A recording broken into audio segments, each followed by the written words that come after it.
Espiritu. Buenos días, Doctora Hortencia Jimenez. Thank you for joining me, amiga. Yes, thank you for being here. Thank you so much for the invitation. I'm excited to be here.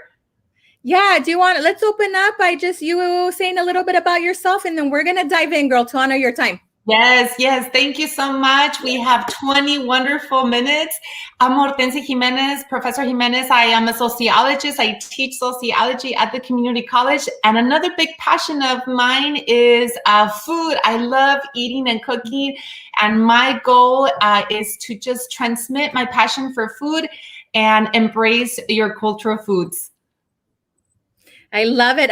So, mujer, we're going to go ahead and dive in. Anybody that's listening and watching, use the chat box, write us, drop some questions, give us some hearts, some love, and we'll make sure that we share that with everyone. So I will see you in a bit. Take it away. Yes. Thank you. Dominica, do I get to see the chat, or you get to see the chat? Yeah, I'll go ahead and see it. I'll manage it. I'll give you all the questions at the end. Yes, wonderful. Okay. This is an interactive workshop, so I hope that my viewers can contribute to the chat. So I'm going to go ahead and get started. And I'm inviting you to my home. This is my kitchen, and I was very intentional in having this live in this shared space. I think that it's important to share an aspect of food that comes around in our kitchen. And so before we even talk about making peace with food and body acceptance, I want to go ahead and ask you, what is food for you? What does food represent for you? So if you can go ahead and type that in the chat, that would be great. I'm going to go ahead and share my screen so you can see my slide and the question that I'm asking. So what does food represent to you? And while you think about this and you type it in the chat, I'll tell you what food represents to me. Food represents nourishment. It represents part of my identity. It also represents life, birth, renewal. It represents also memories of family, of friends. It represents community. So for me, food is more than just like the essence of nourishment and eating the food. It's everything else that's behind the process and production of food and the sharing. So I would love to hear from you. What does food represent to you?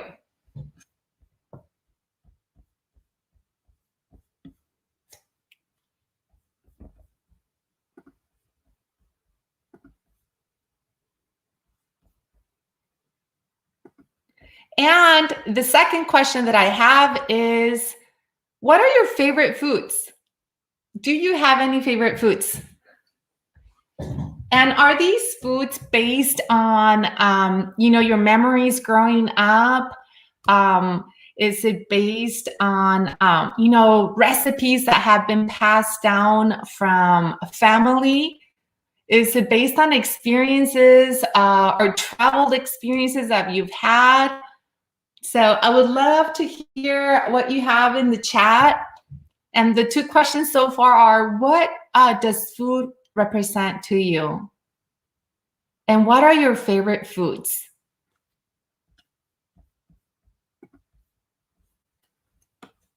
So do we have any in the chat? Thank you.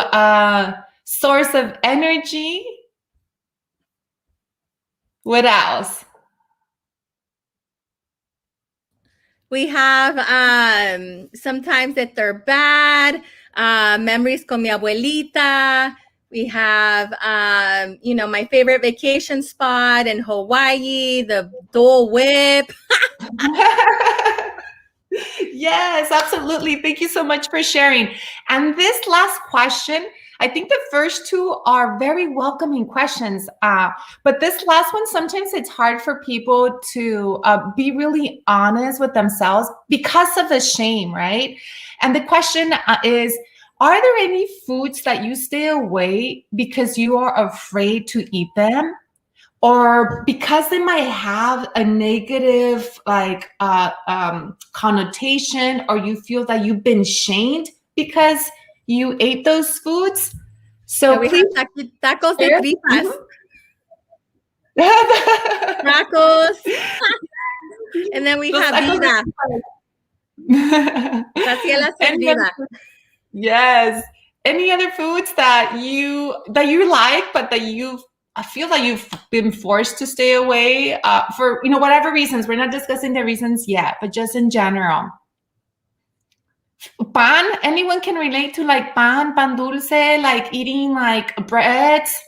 That has struggled with that because family says like you can't wait if you eat pan and you should stay away from panaderias or the Latin bakery stores. Oh yeah, I love pizza, but I feel guilty eating it sometimes. And I have to tell you, with the pan dulce, I have a really early memory of one of my tías telling my mom, like, no le des pan dulce porque va a engordar. Yes, like, that forever has been in my memory. Yes, and I'm sure it impacts the way that you see pan dulce and your relationship to it, right? Jade says pan is my favorite drug. And tortillas, for me, I love tortillas too. One of the things that I notice a lot with our Latinx community is that like they stay away from rice and tortillas because they're in a diet. And I'm like, that's the worst thing you can do. Stay away from the culture foods that you grew up eating. Yeah, right. Anything processed, Graciela, absolutely. That's a really great point too. It's also understanding like, the different production of food and access to food and what are healthier options of food, right? So there's definitely a lot to unpack in a very short time, but I just want to begin this conversation, and I really invite you to continue this conversation on my Instagram platform where we can continue this dialogue, since this is just sort of like a one-on-one here. So when we're talking about embracing a food and also accepting the food and our bodies, to make peace with food, right? One of the first things that I want to address here is we need to unpack diet culture, right? So having a tostada, right? Or whatever it is, the food. How do I have a relationship with this tostada or whatever food that I have? It's understanding like, where are my ideas around food? Where are they coming from? Because, the meaning that we give to things is very powerful. And so how did you grow up? What were the messages that were sent by your family? So number one is like, we need to unpack diet culture, right? And this industry that is based honestly on capitalism, right? That it thrives on making profit over you, over me, because I'm here to tell you that, I am also, part of, like I said, a victim. I don't want to say the word victim, but yeah, I've also been part of like the ideologies of diet culture growing up, and I'm in a place in my life where things are different now, and I want to share that with you. But unpacking diet culture, understanding that it's a business, right? It's making their profit over your feelings, your thoughts, your body, right? Shaming you for your food, right? So it seems like very broad, but it's also very tangible, and I want to make it real for you, right? So diet culture, unpacking diet culture. So what is diet culture? Well, diet culture are different sets of industries, right? From the food industry, from like the mass media, from weight loss programs. Family as an institution also is part of diet culture. Jade says, I don't eat salsas or chile, and people tell me all the time that I'm not Mexican because of my taste. I should eat spicy food as Mexican.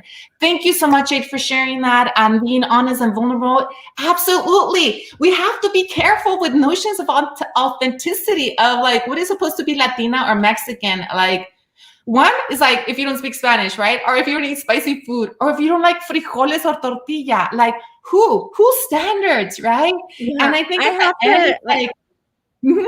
Right. No, I just want to interject real quick because that brought me back to a memory I was in Texas and I was a group of friends, and they were making fun of me because I didn't choose to eat something spicy at this Mexican restaurant.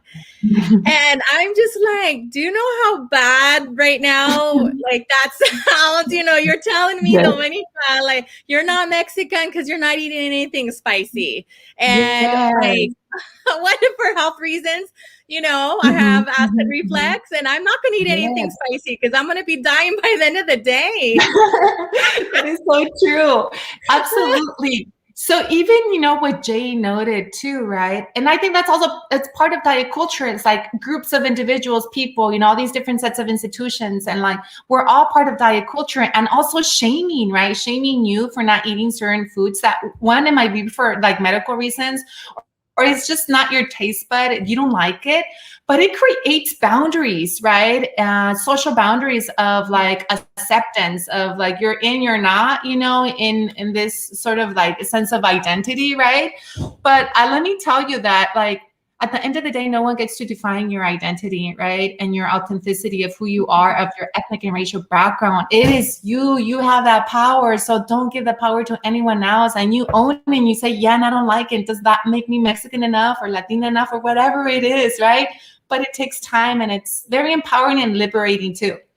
Micah says, definitely working on unlearning a lot of things about diet culture. Developing a healthy relationship with food has been a challenge. Thank you. Yes. And you know what? It is a life journey. It's not going to happen from one day to another because there's a lot that we're unlearning, that we are unpacking, right? And the goal for this plática right now is to identify that diet culture is like right. One, we have to name it. It's capitalism at its best, and it profits over you, shaming you, making you feel bad. But we also have to acknowledge that we also have the power, right, to rewrite the narratives, the language that we use. That is powerful. And you know what? It starts aquí en la cocina, in my house, in my kitchen, in your kitchen, in these conversations that you have at the micro, at the local level. And then we take these conversations in these social media spaces and with family, and we talk back. And, when I say talk back, like, yeah, literally, right? We talk back, but like creating the alternative narrative. Right. Thank you for mentioning that. Thank you, Graciela. Food has always been centered in my life, especially Mexican food. It's hard to eat foods that you feel connected with, and you're told that you shouldn't because of diet culture. Thank you. That's why we're doing this live. That's why this live matters. And that's why it's important, because we need to continue these conversations, right? Making peace with food is making also peace with what? All that negativity, right? All those messages that our family. So there was my second point, right? So understanding diet culture. Second one is there's a lot of institutions that are part of diet culture, but I think that we can tackle right now is media, the mass media, and family as an institution, right? Because the mass media, social media, TV, pop culture, right? That's one that transmits a lot of values and ideas around body and food, right? So on the one hand, the contradiction of being slim, working out, starving yourself, but then they have these slim models who are eating a hamburger, right? Right. So the contradiction in the mass media, right? So you're either slim, right, and you have to deprive yourself, but then the media also capitalizes like on the fast food, right? So there's a lot of contradiction in the mass media that we also need to like sort of unpack and be careful. But the last one that I want to talk that goes to the last message is family as an institution here, right? And when I mean by institution, we were talking about systems and structures, right? And family is a system, right? And so a lot of the ideas that we have around food come directly from our family, from our abuelitas, right? Or grandparents, perhaps, parents, or siblings, or tias, that can either allow us to embrace food or shame us. And unfortunately, a lot of our experiences have been around shaming us for the foods, right? Because they themselves have struggled. And it is layered. Conversation is layered, because then we have to think about patriarchy. We have to think about machismo. Like, how do all these ideas about patriarchy and machismo, how do they have to do with food? a lot of factors, but we won't get into that. I just want to sort of plant that seed right now. No, that's a whole separate workshop. Yeah, I know, right? And we have 5 more minutes. So I just wanted to address the last part. Look, I invite you to write down, you know, what are the cultural foods that you enjoy? And if you feel shamed or feel that you cannot embrace, that you cannot eat that because you will feel guilty, I want you to reflect and write about like, where is this coming from? Is it from, you know, your upbringing, your family, and what were the messages that were sent to you? I think it's powerful to identify that, but also to write down like why it's part of your identity. You know, what is it about that food that nourishes your soul, your spirit, your body, right? And forget about what diet culture is saying that. Like chile rellenos, like they're like dipped in oil and then like, well, if you like them, that's great. If you want to find alternative ways of making it, that's okay too. And no one should be shaming you for whatever. How you eat, what you eat, when you eat, how many times we eat. Jade says, I found love for tamales until I came to the States. Before, tamales was not part of my diet. To my family's part of poor people. Oh, yes. So now, like, thank you, Jade. We need to set up another live, right? Or we should do it. No, definitely. We're going to do this. Social class. So let me just address this, Jade. Thank you. So someone had noted like food is part of our identity, right? And look, I know some might feel like resistance to say like, I don't have an ancestry, I don't have a connection. It's okay, right? Whatever that connection might be to that food, we have that connection to food, right? Food nourishes, but also we need to understand too that our social class shapes our access to food, right? And our upbringing, if we were raised in a, you know, poor working class household and we depended on public assistance or free lunches in school, we didn't have enough food, like it shapes like our understanding of like my sense of identity, right? And the food, like, oh, that's poor people's food, or only certain people eat that food and it's already shamed. Right? So what can you do? Embrace those tamales, embrace those frijoles. My daughter sometimes like, oh, I don't want to eat beans. I'm like, you're Mexican. This is what we have, you know, for if you want to eat it, I can cook it differently, but we're eating beans. Right. I don't want them to forget. So look, markers, so social inequality, right? Also doesn't allow us sometimes to embrace food, right? Because of our ethnic, racial background or indigenous language, right?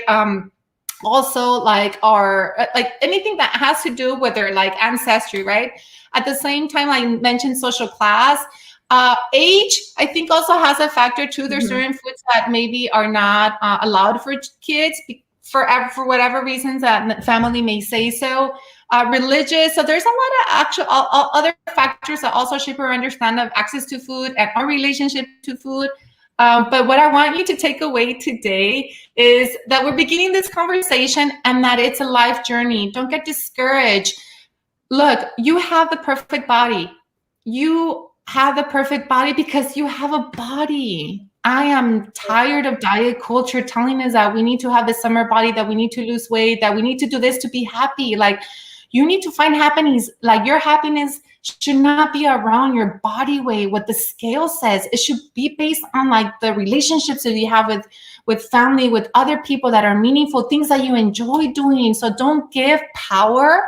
And when we give power is by giving attention to diet culture. Don't buy the products that are going to make you lose weight, that you're going to gain them later on within the years or the months, right? This is a lifelong journey of embracing the food, right? And it is not linear, okay? So please be patient, that you may feel that you're gonna go back and you go forward and you're in circles and you're like, I'm in the same place. Está bien.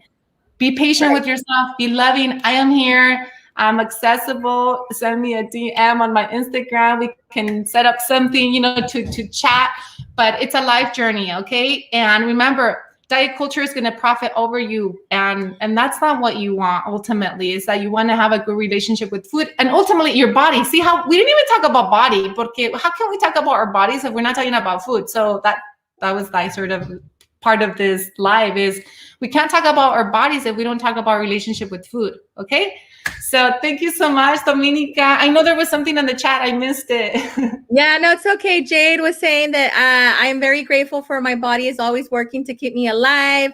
And thank you so much. And yes, facts from Micah. Yeah, so thank you. Oh my gosh, we definitely need to do more of a deep dive. The engagement, I'm getting a lot of text message too, just like sharing the love and how much this is needed to bring to the table, this topic.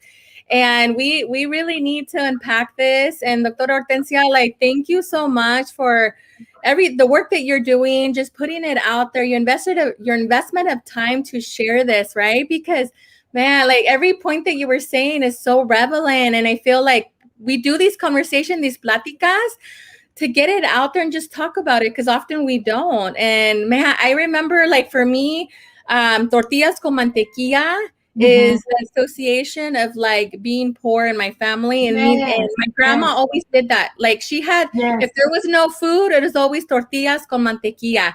And so like, yes, yeah. So I find it very comforting if there's a moment of like, I feel, gosh, I don't know what to eat. The tortillas con mantequilla like serves its purpose, but it's not obviously the healthiest thing to do. But it's just, again, talking about, you know, what we've experienced in our families. Absolutely. Thank you so much, Dominica. You're right on point. Yeah, and I'm having there's a lot of loves in the comments. So definitely we're showing your Instagram on the screen, because I know that you have a link, kind of like a link tree on there that we can connect with you in different ways. But as we're wrapping up, is there any last things that you want to say? Let's see. And I know that, you know, with technology and everyone using the internet right now, so sometimes we can go, you know, have all these technical problems, but we just go with it, right? Because what is important is that we put ourselves out there and we're just doing it. There we go. Yeah. Yes. As you're talking, I'm just going to share, like, I had something prepared for everyone. I want to show you that eating, like, okay, we have to also unpack, you know, what is healthy and how food can be healthified. But, you know, part of me is access to food. We can make really nutritious food. I have here a small bowl. I have some tomato, and like, just to show you a super like quick little salad, I diced some cucumbers. And this is kind of like, you know how we think of pico de gallo with onion and tomatoes and maybe some chile serrano? Well, you know, my kids, you know, are kind of small, so I don't, well, no, they're old enough, but they don't eat a lot of chile.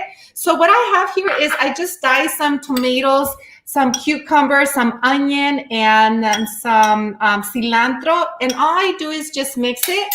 Part of the key with embracing food and enjoying is add your favorite spices. Add the stuff that you enjoy. I love cilantro a lot. You know, I love cilantro. Me too. And then with this, all I do is I just sprinkle some lemon. And this can actually be like, if I wanted, I can have it as a salad by itself with a tostada. I could put some avocado, aguacate, and then just add this. I can eat this by itself. Like, it's very versatile. Remember, part of unpacking diet culture is also staying away from food rules.